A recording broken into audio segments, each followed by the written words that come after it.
everyone, welcome back to EllafulDeco. Today we are casting some flowers in resin. Remember the flowers that we dried last time? And this is the yellow one. It looks much nicer from the top view. And this one I dried a different time, but I'll show you how I preserve these in resin. And let's get started. Here we have our two molds for this project. They're both from AAJ Molds, and I will link their shop in the description below. It is their 3-inch dome mold and 2-inch sphere mold.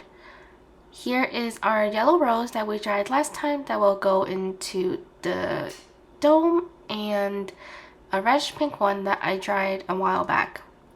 We're using this red pink rose because the sphere is kind of small, so this is a smaller rose that will fit into the sphere mold. For our resin, we are using Total Bolt's Thick Set Fathom casting resin. It's a 2-to-1 epoxy resin, and I already mixed it up previously.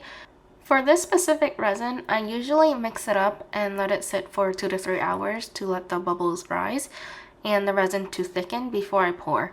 It's very thin and has a long work time since it's meant for pours up to 3 inches deep per layer.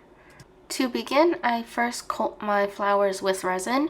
Dried flowers release air bubbles in the resin, so this helps with the bubbles from the flowers, especially since we're working backwards, like the bottom of the piece is the top when we demold it. We don't want a surprise giant bubble in the center of the rose when we demold. You can also dip the flowers into the resin. This is just my preferred way of coating the flowers because that way I'm not adding additional bubbles into my resin mixture. When we pour the resin into the mold, we want to pour as close to the mold as possible to reduce the amount of bubbles. I learned this trick from one of AAJ Mold's stories on Instagram, so definitely follow their page for some tips and tricks.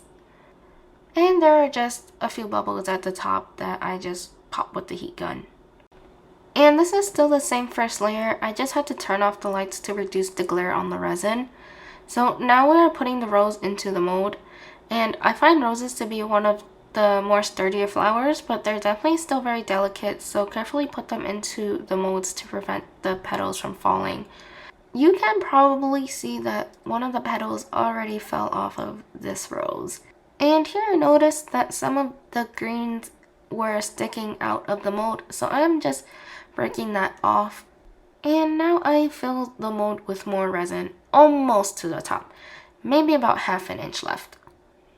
That's because flowers tend to float to the top, so if you fill the mold all the way up, the flowers will float above that. You can already see the flowers are releasing some bubbles.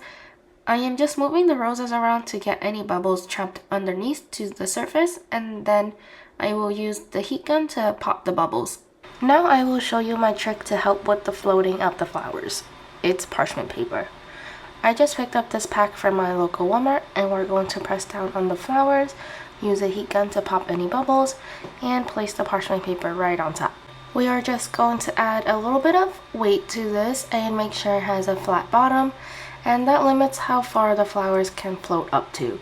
The sphere was actually fine because it's curved at the top, so it's holding the rose in place.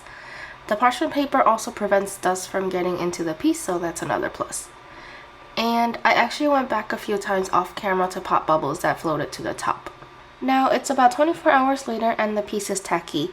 This resin takes longer to cure, so that's why it's still tacky at 24 hours. You can see that the resin does not stick to the parchment paper, and notice that the rose is pretty much just at the top of this dome mold, which is where I wanted the rose. If you want your flowers somewhere in the middle, just fill the mold slightly under where you want the flowers to be to account for the floating. Now I am just filling the molds all the way to the top with more resin. And we're going to let that sit for 2 days to fully harden. No need for covers or anything this time. And now we're ready to demold it.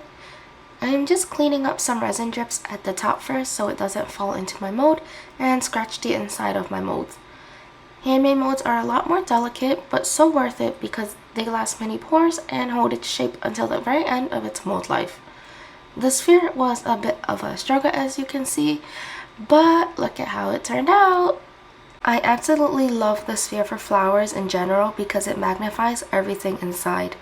I have their larger 6-inch sphere too, and I definitely had to create something with it with you guys one day. Look at how the sphere enhances the rows in this. And now we're going to demold the dome. This one is much easier to demold. I am just carefully pushing the piece straight out from the bottom.